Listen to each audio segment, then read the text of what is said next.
আসসালামু আলাইকুম, কেমন আছো আমার ফ্রেন্ডরা? অবশ্যই সবাই ভালো আছো।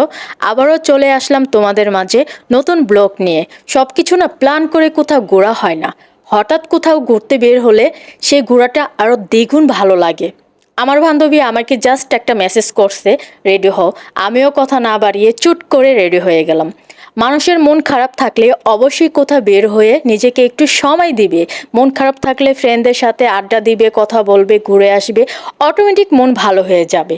কলেজ লাইফ শেষ হওয়ার পর সবাই একসাথে ফুচকা মামার দোকানে ফুচকা খাওয়া হয় না। যেহেতু নারায়ণগঞ্জে এসেছি ঘোরার জন্য, ফুচকা তো আর মিস করা যাবে না।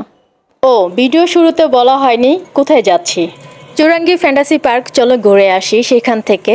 এই পার্কে গেলে খোলামেলা জায়গা পাবো, আরও নিরিবিলি একটু কথা বলা যাবে, একটু সময় কাটানো যাবে বান্ধবীদের সাথে।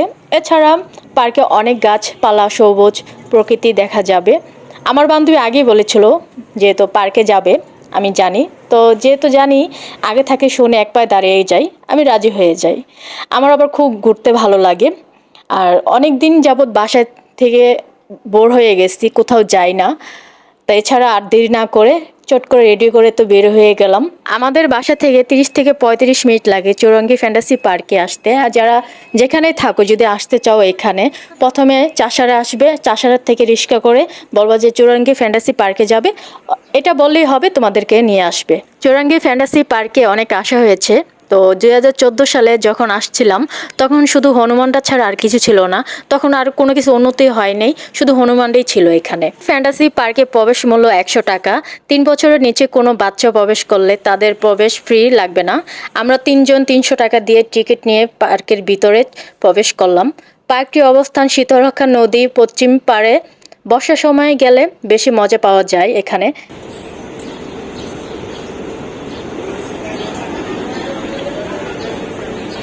ভিডিও করার সময় এক ভাইয়া আমাকে বলতেছে, আপু ভিডিও তো আমাকে নেবেন? অবশ্যই, কেন নয়। যদি ভাইরাল হয়ে যান তখন কিন্তু আমাকে দোষারোপ করতে পারবেন না।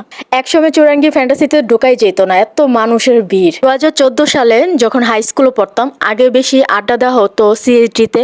যারা বন্ধ থাকো অবশ্যই জায়গাটা সবাই চেনো, ভালো করে চিনো। তো ওখান থেকে বরফ কল আসতে হয়, আমরা জানতাম না। তো আমাদের সাথে যে ফ্রেন্ডসগুলো আসলো বলতেছে, চলো ওইখানে একটা জাহাজ আছে, ওইখানে ওই পরিবেশটা অনেক সুন্দর, ওইখানে যাই। এখানে এসে শুধু হনুমানটা ছিল, তারপর ওই জাহাজটা ছিল, তারপর আর কিছু গাছপালা ছিল, আরেকটা কি নৌকার মতো থাকে, ওইগুলা ছিল। আর এখন কি সুন্দর, আগে থেকে কত সুন্দর করে উন্নতি করেছে।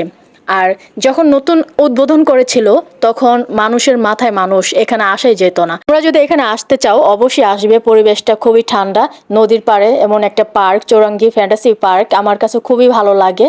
তো অনেকদিন পরে আসছি, তো আমার কাছে অনেক ভালো লেগেছে। আর আমার বান্ধবীকে অসংখ্য অসংখ্য ধন্যবাদ। আর এর আশেপাশে চৌরঙ্গি ভাসমান একটা রেস্টুরেন্ট আছে, যেরকম এখানে গরমে প্রশান্তি। প্রথম আছে লাচ্ছি 120 টাকা, তারপরে কাঁচা আমের জুস 120 টাকা, পাকা আমের জুস 150 টাকা, আনারসের জুস 140 টাকা, কমলা মালটা জুস 220 টাকা, পেঁপের জুস 140 টাকা, আর লেবুর জুস 100 টাকা, আর আইসক্রিম 220 টাকা। এখানে আশেপাশে কিছু ফাস্টফুড পাবা। আর ওই জাহাজের মধ্যে রেস্টুরেন্ট আছে, সুন্দর সুন্দর খাবার ওইখানে আছে। ওইখানে আমার যাওয়া হয়নি, কারণ ওইটার আইডিয়া আমার কাছে জানা মতে নেই। আরেকটি কথা, 100 টাকা টিকিটের মূল্য। তো তারা বলতেছে ফ্রিতে তোমরা যে কোনো রাইডে উঠতে পারো। তো এই কথা শোনার পর আমি তো মহা খুশি, বেশি খুশি। তো এর জন্য আর রাইডে ওঠা হয়নি, কারণ আমার বান্ধবী লেট হয়ে যেতেছে, বেশি সময় বের হয়নি। তার আবার তাড়াতাড়ি চলে যেতে হবে, কারণ তার সাথে কলেজ লাইফে যে সময়টা আমাদের পুরা ঘোরাঘুরি হয়েছে, ওই সময়টা আগের মতো নেই। কারণ দিন যায় যত, মানুষ পরিবর্তন হয় তত। আর আজকের সময়গুলো আসলে অনেক সুন্দর মুহূর্তগুলো কাটিয়েছি বান্ধবীর সাথে। 3 বান্ধবী ঘুরে গেলাম বরফ কলে। আর এখানে আমার অনেক বছর পর আসা হয়েছে, হয়নি বলতে, যখন আমি হাই স্কুল বা কলেজে লাইফে ছিলাম তখন হয়তো বেশিরভাগ হাই স্কুলে যখন ছিলাম তখন মোটামুটি আসা হয়েছে। তারপর কলেজে ওঠার পর ওরকম আসা হয়নি। আর এখানে পরিবেশটা তোমাদের কীরকম লেগেছে অবশ্যই কমেন্ট করে জানাবে। আর যারা আমার ভিডিওটি দেখো তারা সবাই লাইক এবং শেয়ার করে দিবে। আশা করি আমি তোমাদের আরও নতুন নতুন ব্লগ দেওয়ার চেষ্টা করবো ইনশাল্লাহ। তোমরা যেহেতু আমার ভিডিওগুলো দেখো অবশ্যই তোমরা শেয়ার করে দিবে, তোমাদের কাছে রিকোয়েস্ট। আর তোমরা যদি উৎসাহিত করো, আমার মনে জাগৃত করে যে নতুন নতুন ব্লগ আপলোড করব না, তোমরা আমার পাশে আছো, সাপোর্ট করো। এই সাপোর্টের কারণে আরও সুন্দর সুন্দর ব্লগ ইনশাল্লাহ দিব। প্লিজ তোমরা আমার ভিডিওটি সবার কাছে পৌঁছে দিবে। ভুল হলে অবশ্যই তোমরা কমেন্ট করে জানিয়ে দিবে। তো এই 3 বান্ধবী এখন আখের রস খেয়ে কোথায় যাব তো টপ 10-এ যাব। তো সেখানে আমার বান্ধবী জুতা কিনেছিল, তো জুতাটা চেঞ্জ করবে কোনো সমস্যার কারণে। তো এখন তোমাদেরকে নিয়ে যাই টপ 10-এ। তো বড় বড় শপিং মলে এখানে আবার ভিডিও করতে দেয় না, যে কোনো কারণেই হোক, সমস্যার কারণে হোক। তো আমি যে অ্যাঙ্গেলে মোবাইল নিয়েছিলাম হয়তো বুঝতে পারিনি আমি ভিডিও করতেছিলাম। তো যেহেতু জুতা চেঞ্জ করতেছে, তো ওইখানে আঙ্কেল বলতেছে, তুমি কি ভিডিও করতেছো, তুমি কি ইউটিউবে বা কোথাও ছাড়ো? আমি কি, জি আঙ্কেল, আমি ফেসবুকে ছাড়ি। আমার আমার জিজ্ঞেস করতেছে তোমার পেজের নাম কি। তা আমি বলতেছি নিপু লাভস ব্লগ, এই পেজে আমি ছাড়ি আঙ্কেল। তাও যাই হোক, সুন্দর করে তুমি ভিডিও করো। আমি, জি আঙ্কেল। আঙ্কেল খুবই ভালো মানুষ, তো সুন্দর করে ভিডিও করে রিভিউ দিয়ে দিও। এখানে জুতার কালেকশন সুন্দর সুন্দর রয়েছে। আর টপ 10-এর এখানে দাম যেরকমই হোক, প্রাইস যেহেতু ব্র্যান্ডের জিনিস তো অবশ্যই ভালো কিছুই, তাই না? তো এখানে যেহেতু আসছি, আমিও টপ 10-এ এখানে ঘুরে যাই। ছেলেদের এখানে আবার পাঞ্জাবি ব্র্যান্ডের জিনিস অনেক দাম, বাবার বাবা কি বলবো। আমি দেখতেছি জামাইয়ের পোশাকের মতো, তো আমার জামাইয়ের তো পোশাক দিতে হবে কিরকম বা দামি, বা দিলে তো অবশ্যই ভালো কিছুই দেবো, তাই না, আমার জামাইকে। তো আমি দেখে যাই ঘুরে ঘুরে, কিন্তু প্রাইস প্রচুর। যেহেতু ব্র্যান্ডের জিনিস অবশ্যই দামের থাকবেই, এটাই স্বাভাবিক, তাই না? তো লুকিয়ে লুকিয়ে ভিডিও করতেছি, এক লোকে বলতেছে ভিডিও করা নিষেধ।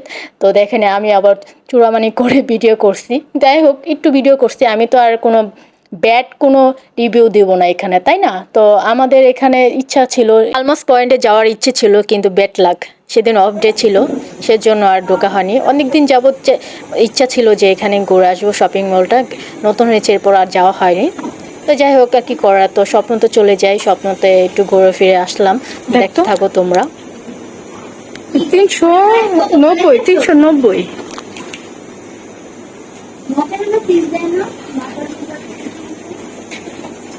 রাখ। বাটার তো ওইখানে মনে হয়।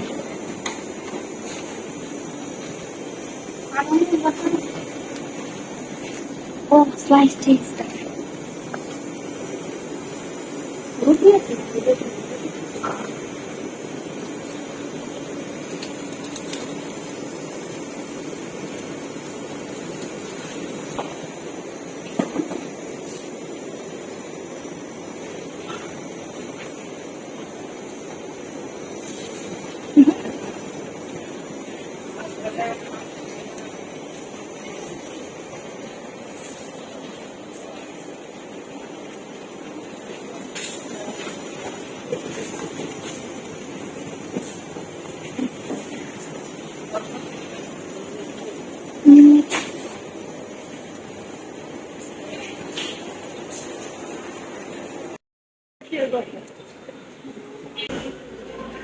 Thank you. বান্ধবী একটি গোলাপ ফুল গিফট করে, থ্যাংক ইউ সো মাচ। আমি সত্যি অনেক খুশি হয়েছি। আর সেদিনকার মোমেন্টটি অসাধারণ ছিল। কলেজ লাইফের পর থেকে একসাথে 3জন ঘুরতে বের হয়েছি, আমার কাছে খুবই খুবই ভালো লেগেছে। থ্যাংক ইউ সো মাচ তখন 2জনকে। আর যারা আমার পেজটি দেখো, ফলো করো, সবাই রিকোয়েস্ট ফলো করবে পেজে, আর বেশি বেশি লাইক শেয়ার করে দিবে।